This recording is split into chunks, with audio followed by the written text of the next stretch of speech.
जंग का दायरा मशरिक़ वस्ता में लगातार बढ़ता जा रहा है और इस बीच एक बहुत बड़ा दावा किया जा रहा है। यह दावा है कि इजराइल एक बड़ी स्ट्रेटेजिक हार के किनारे पर खड़ा है। जी हां, इजराइल ये जंग बुरी तरह से हार रहा है, या यह कहा जाए दावा किया जा रहा है कि इजराइल इस जंग में बुरी तरह से फंस चुका है। इजराइल अब यह जंग हार रहा है। इजराइल के कदम दरअसल अब मैदान से उखड़ रहे हैं। यह दावा कि इजराइल एक बड़ी स्ट्रेटेजिक हार के किनारे पर खड़ा है, यह दरअसल इजराइल के लिए बहुत बड़ा एक तरह से झटका माना जा रहा है। और जिस तरह से अभी की सूरत हाल जंग की है, इसमें तो इजराइल एक तरह से कहीं ना कहीं पसपा होता नजर आ रहा है। इजराइल के कदम एक तरह से उखड़ते हुए नजर आ रहे हैं।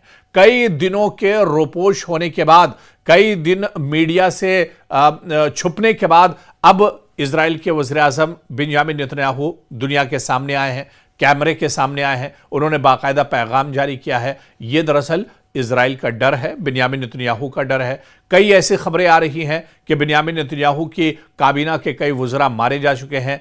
आईडीएफ के कई बड़े जो अफसर हैं, जो कमांडर हैं, वो इस जंग में अभी तक मारे जा चुके हैं। ईरान ने उनका शिकार एक तरह से किया है। यानी कुल मिलाकर जो दावा किया जा रहा है कि स्ट्रेटेजिक तौर पर इजराइल यह जंग हार चुका है, इसमें बहुत मजबूती भी नजर आ रही है। इस बयान में अब सच्चाई भी एक तरह से नजर आ रही है। और अभी तक आप देखिए कि इजराइल इस जंग में अकेला नहीं है। इजराइल के सपोर्ट में इजराइल को पूरी ताकत अमेरिका से मिल रही है।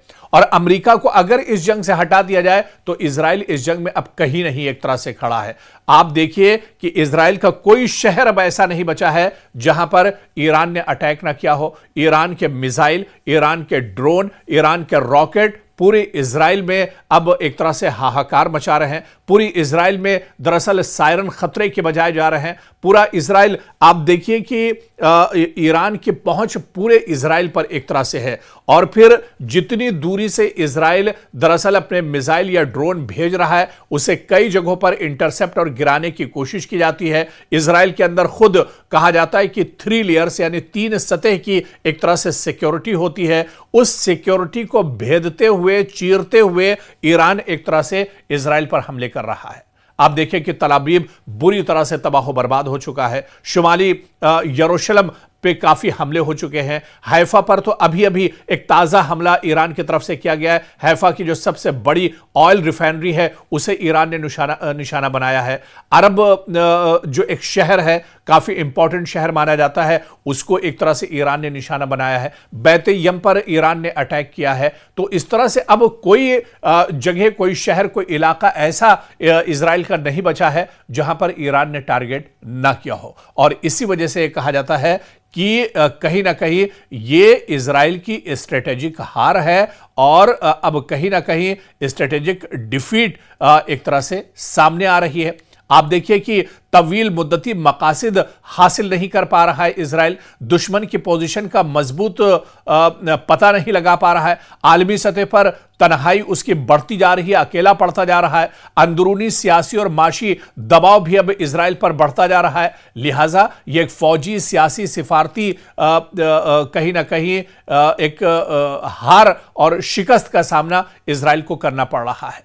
और ऐसे में आप देखिए कि इजराइल ने बड़े पैमाने पर इससे पहले गजा पर कार्रवाई की, लबनान पर वो लगातार कार्रवाई कर रहा है, ईरान पर लगातार उसकी तरफ से कार्रवाई हो रही है। लेकिन अब इजराइल कहां पर खड़ा है, यह दरअसल सबसे बड़ा सवाल है। आज इजराइल इस जंग में बिल्कुल एक तरह से तनहा हो चुका है। इजराइल चारों तरफ से एक तरह से घिर चुका है। और यही कहा जाता है कि पूरी दुनिया के नक्शे पर आप देखिए, सिफारती तौर पर इजराइल तनहा हो चुका है।